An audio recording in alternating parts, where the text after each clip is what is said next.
તો ચલો ફરવા. તો આજે હું મારી ફેમિલી સાથે આવી છું દરવા રાંદલમાના મંદિરે.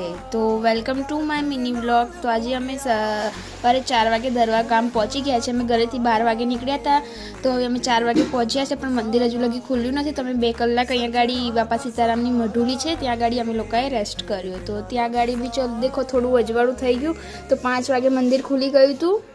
તો અમે જે મંદિરના દર્શન માટે આવ્યા છે એ મંદિર બી હવે ખુલી ગયું છે. તો હું મારી ફેમિલી સાથે જઉં છું. મારી મમ્મીને કંઈક બાધા હતી, એટલા માટે અમે લોકો આ મંદિરે બાધા પૂરી કરવા આવ્યા છે.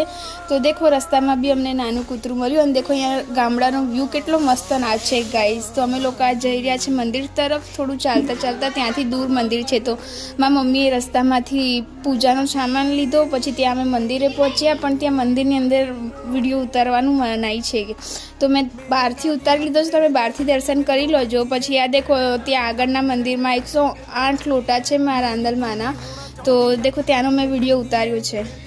પછી ત્યાંથી મેં આ વિડીયો ઉતારીને બહાર નીકળીને મેં મારા જાતે જ તિલક કર્યું, કારણ કે કોઈ હતું નહીં એટલા માટે. પછી અમે મારા ટકલુને હું, મારો ભાંજો, મારી મમ્મી પપ્પા, જીજુ અને મારી બેન અમે લોકો આવ્યા છે. પછી ત્યાંથી અમે સારંગપુર દાદા હનુમાનજીના મંદિરે ગયા, ત્યાં નજીકમાં હતું એટલા માટે.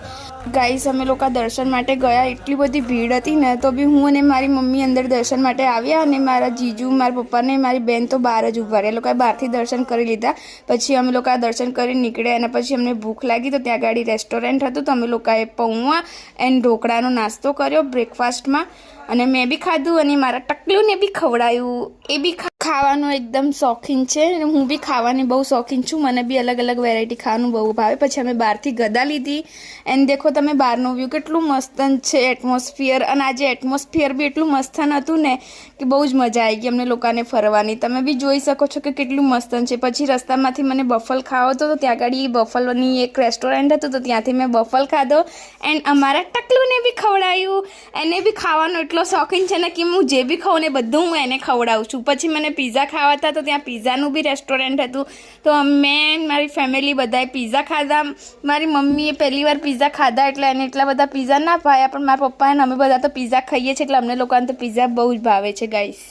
તો મારી બેને માર્ગરેટા પીઝા ભાવે છે, એટલે એના માટે માર્ગરેટા મંગાવ્યા, અને મારે પનીર ચીલી પીઝા ખાધો, તો મારા માટે પનીરવાળા પીઝા. અને એટલા ચીઝી પીઝા ગાઈઝ, એટલા મસ્ત નહોતા ને કે શું બતાવું. પછી મારી મમ્મીને ખીચું ખાવું તો બહારથી એણે ખીચું ખાધું. મેં બી ટેસ્ટ કર્યો, પણ મને એટલું બધું ના ભાવ્યું. સોજીના લોટ જેવું ખીચું લાગતું હતું. પછી અમે લોકો ત્યાંથી ઘર માટે નીકળ્યા, તો મારા જીજુએ રસ્તામાં ગાડી ઊભી રાખી હતી, તો ત્યાં ગાડી ગોળાની દુકાન હતી, તો ત્યાંથી મેં ગોળો ખાધો. પછી ગોળો ખાધ્યા પછી અમે ઘર માટે નીકળી ગયા. તો મળીએ આવા જ બ્લોગ માટે. Like, share, subscribe.